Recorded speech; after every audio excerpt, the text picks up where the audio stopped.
Mang William!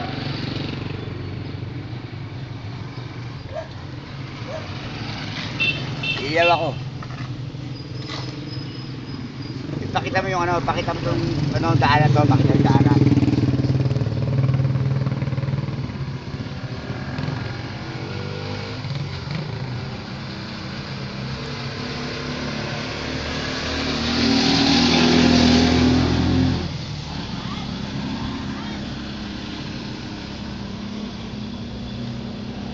Sayang ang oras, sayang ang lahat.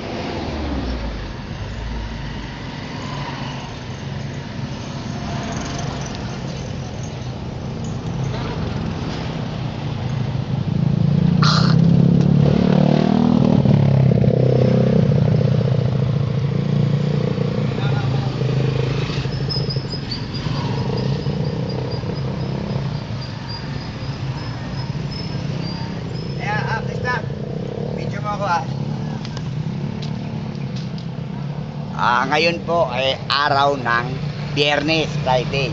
Eksakto po alas 3, dito kami ni Kristan. Dumating po kami 2:30. 2:30 andito na kami. Nakapadlock po ang main gate. Ito yung gawaan niya. Kaya pa kami makatok, mga 30 minutes. Makatok na kami, alas 2 na ngayon. 2:30 dumating kami rito. Ginigiba ako na nga ho to eh. Wala ho talaga. Kami ang na-surprise. Sabi kasi ng boss namin, surprise visit. Ito, surprise na kami.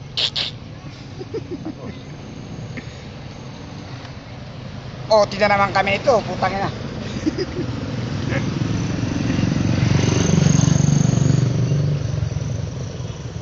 Ito pa, beware of dog.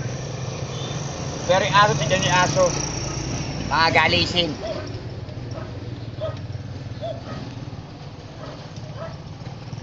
Ang balak pa naman namin, manghingi ng manok. Wala.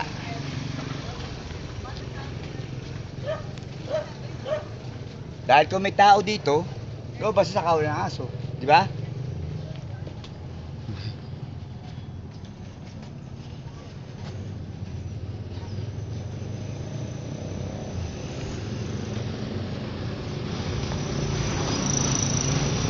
Nakabidyo ba?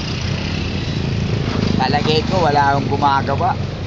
Kasi sabi sa akin pagtanong ko namin, bihira dumakita rito yun eh. Inuupahan niya lang mo to. Hindi ko alam kung talian to, junk shop. Hindi niya naman tsura oh.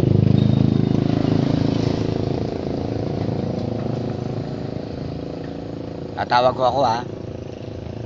Mang William! Aso sumasagot, aso pala yun?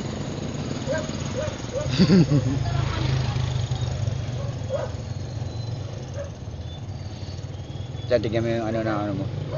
Yung clearance ng gulong mo. Bakit? Sa ulihan.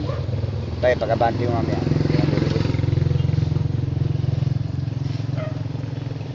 Huwag tayo magkasaya pa noon.